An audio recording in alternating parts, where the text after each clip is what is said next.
This is MacArthur. I'm back. Marami nagtatanong kung ano yung setup ko pag nag-ultra distance. Specifically, yung laman ng mga bags. Okay? Kasi meron na tayong ginawang bike check dito sa bike na to. Update lang, may mga konti lang na nagbago, which is yung bar tape. Napalitan ko na rin siya sa wakas ng Cyclovation. Tapos, napalitan ko rin yung crank kasi napudpud na yung chain wheel. Kaya pinalitan ko na ng power meter na crank. Okay? Tapos, ito rin. Nilagyan ko siya ng fender. So, isa sa likod, saka isa sa harap. So, isang set siya. Yung fender na to, marami din nagtatanong. So, this is SKS Race Blade XL. Okay? So, nabibili daw siya sa Bikeary. Pero nabili ko siya sa UK from another rider. So, sobrang okay siya kasi nung nagbaler ako, ang lakas ng ulan, hindi man lang na nagkaputik yung likod ko. So, sobrang okay niya. And I don't think malaki yung penalty niya from aero standpoint kasi nagagawa ko pa rin naman yung speeds na nagagawa ko. Yun lang naman yung nagbago dun sa setup ko. If hindi nyo pa napapanood yung video nung bike setup, you can check my YouTube channel. Nandun yung setup nitong bike na to. So, ngayon ang focus natin is yun sa bag. Okay? So, lagi akong merong 3-piece na bag. So, one is frame bag, tapos top tube bag, and saddle bag. Okay? Kung makikita nyo, yung mga iba kong setup is meron akong malaking saddle bag dito minsan. Pero this time, kasi kakagaling ko lang sa China 1500 LRM. And dito sa China ngayon, mainit, parang Pilipinas. Kaya ito lang yung saddle bag ko, maliit lang. Yung malaking saddle bag, ginagamit ko siya dun sa mga countries na malamig. Kasi meron akong mga dalang jacket doon sa loob. Or pag yung mga multi-day ride na kailangan ko magdala ng damit or bib, ganyan. Pero dito, hindi ko kailangan, kaya saddle bag lang yung nakalagay dito. And yung nakalagay dito is yung mga tools. Okay, so pakita ko sa inyo. Ito yung ginagamit ko na tail light, yung Cat Eye Omni. Ang maganda dito is tumatagal siya. So yan. Powered siya by AAA battery. So, naglalast siya ng 3 to 4 days, ganun, mga 100 plus hours. Pero humihina din siya. So, nagdadala ako ng extra na AAA na battery. Madali lang siya palitan, okay? So, okay to kasi hindi mo na kailangan mag-charge. Although, meron din akong nakalagay sa seat stays, itong Magic Shine. Ito rin, tumatagal din to ng ilang araw. So, ito siya. Nakakabit siya dun sa may seat stay. Magic Shine na tail light. Yan. So, nakaganyan siya na setup. Okay, so dalawa siya dun sa may seat stay. Okay, so ano nakalagay dito sa saddle bag? Simple lang. So, una, meron tayong RD hanger na spare. Okay? Importante yan kasi pagka nabali yung RD hanger, kailangan may pampalit. Tapos, of course, meron tayong extra sealant. So, importante to. Dun sa China LRM, nagkaroon ng leakage dun sa rear tire ko nung nalubak ako. So, hindi siya nag-seal agad. Dinagdagan ko ng sealant na ayos siya. So, walang puncture, pero nagkaroon ng leak sa sidewall. So, dinagdagan ko ng sealant. Tapos, meron akong meron akong chain tool. Pagka naputol yung chain, pwede ko siyang ibalik. Tapos, meron akong extra na missing link. Okay? So, yung missing link na to actually, for this ride, before nito, nag-Hong Kong kami na ride, and naputol dun yung kadena. So, nagamit ko yung isang missing link na ibalik ko yung chain dahil meron akong missing link. Tapos itong isa is yung spoke wrench. Okay? So, pagka naputol yung isang spoke, pwede mong i-adjust siya para balanse pa rin. So, since nagkaroon ako ng problema sa spoke dun sa Cebu o DAC 600, then dun sa one-shot Bicol namin ni Julius, lagi na akong may dalang spoke wrench tool. Okay, tapos, of course, meron tayong extra na tire plug. So, mga bacon yan, pang-plug ng tubeless na gulong. Tapos, merong, of course, itong tire levers. Itong tire lever na to, pang putol din siya ng chain. So, tire lever siya ito. Tapos, pagka ginanyan nyo, pwede siyang pang tanggal ng chain. Okay? So, dual purpose siya. Ayun, yun lang ang laman. Tapos ito pa pala, meron akong Dynaplug. So itong Dynaplug Razor, pagka sa sidewall ang puncture, ito yung ginagamit ko. So meron akong video niyan dun sa isa kong video ng Sierra Madre kung paano ginagamit. Tapos dito naman, meron din akong isa pang, yan. Meron akong tire plug na may kasama ng bacon. Okay? So importante yung tire plug kasi una, pagka na-flat kayo sa tubeless, pagka hindi siya nag-seal, wag na wag niyong lalagyan kagad ng tube kasi sayang. Kasi nag-tubeless pa kayo kung mag-tube din kayo, di ba? So, ang pinakauna is pag may puncture na hindi nag-seal, gagamitan nyo ng tire plug. Itong ganito. Pagka yung puncture buta sa sidewall, itong Dynaplug.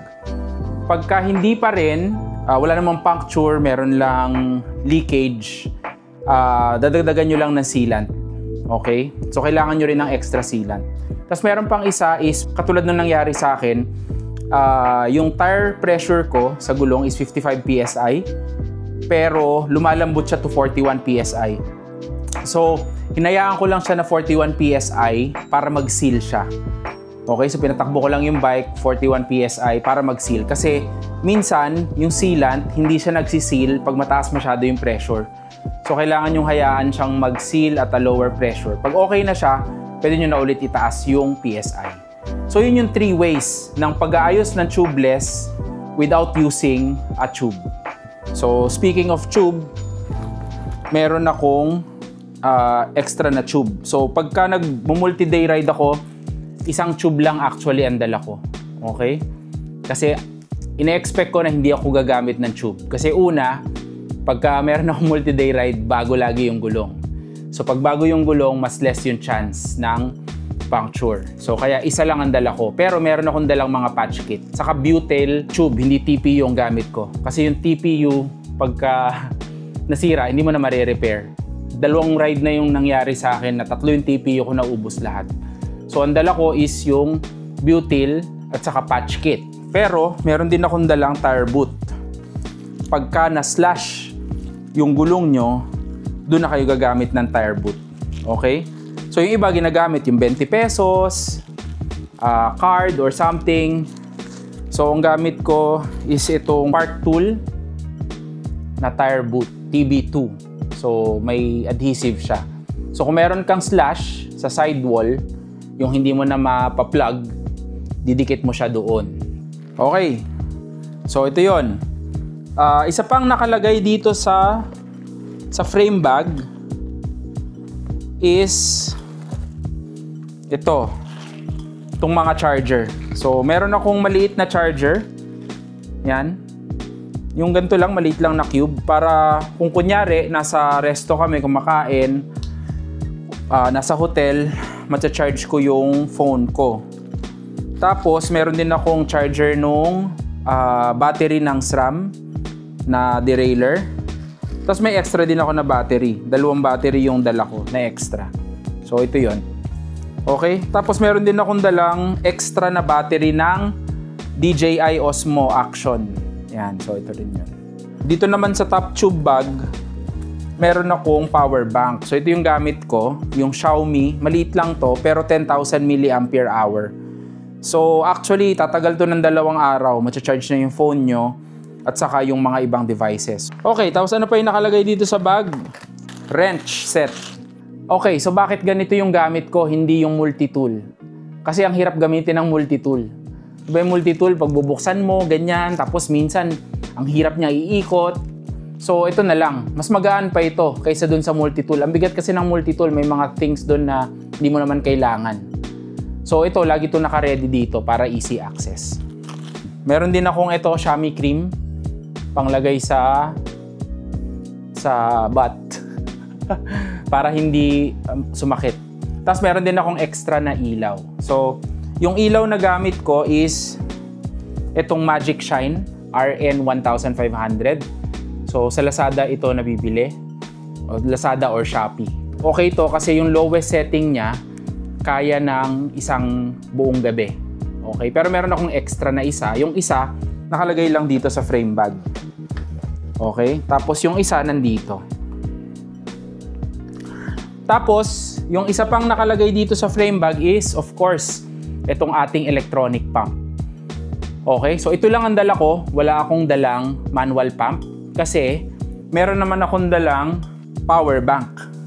'Di ba? Okay to, sobrang convenient niya kasi pag pagod ka na, 'di ba? Ang hirap magbomba eh. Tapos yung bomba pa, ang tagal. So, malaking tulong to, lalo na kung multi-day ride. Tagal ko na itong ginagamit, tingnan nyo itsura. Gula-gulanit na. From the frame bag, dito naman tayo sa top tube bag. So, ano ba yung laman niya?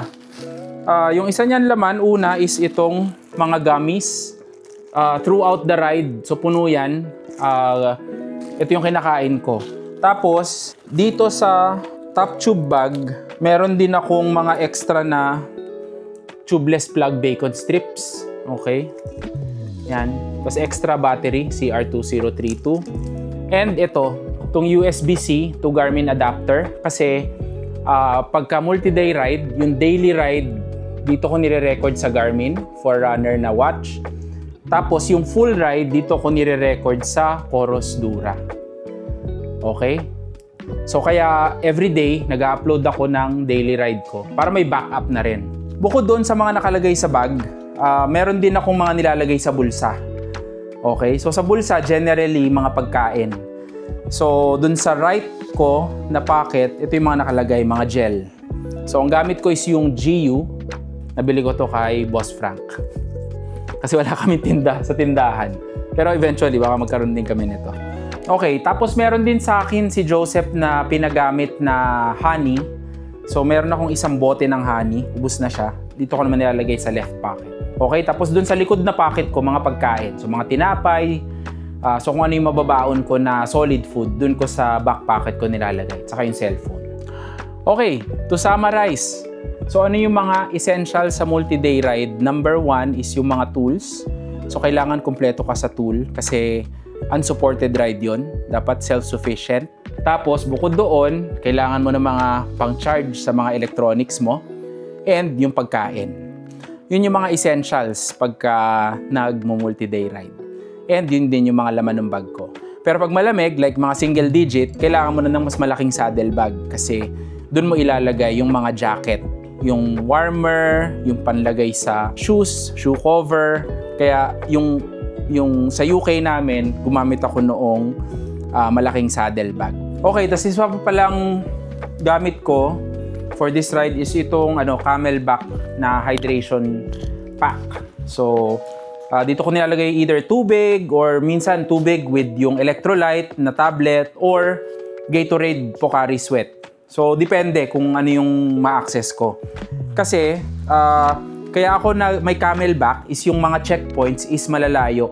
So, kailangan mag-last yung hydration ko for like 70 to 100 kilometers. Okay, so kaya ito yung gamit ko. Okay, next, punta naman tayo sa drop bags. So, yung mga multi-day event na organized event, meron silang tinatawag na drop bag system. So, yung drop bag system is mag-iiwan ka ng drop bag dun sa designated point. And pag nakapunta ka dun sa point na yon, pwede mong ma-access yung drop bag. So, yung drop bag is parang ganito siya. So, dito sa China LRM, meron kaming 3 drop bag. So, ito yung example ng isang drop bag. So, anong laman niya? So, ang laman niya is, first of all, meron akong extra bib. Tapos, extra jersey. Nandito rin yung mga extra na pang-charge. Like ito. So, para sabay-sabay mo ma-charge yung mga electronics. Yan, extra socks. Tapos, extra din na ilaw. Okay? Kasi kung hindi ko na ma-charge yung ilaw, kailangan bago laging charge yung ilaw na ginagamit ko. So, bukod doon, yung ibang laman nito is additional na gummies, cookie, at saka mga gel. So, yun. Meron akong 3 ganito dun sa 3 designated points. Ganun din dun sa sa LRM na sa La Union, 3 din yung drop bag dun. So basically ganun din yung laman niya. Extrang damit, mga electronics at saka mga pagkain. Okay? So yun lang. Sana may napulot kayo dito. This is MacArthur. I shall return.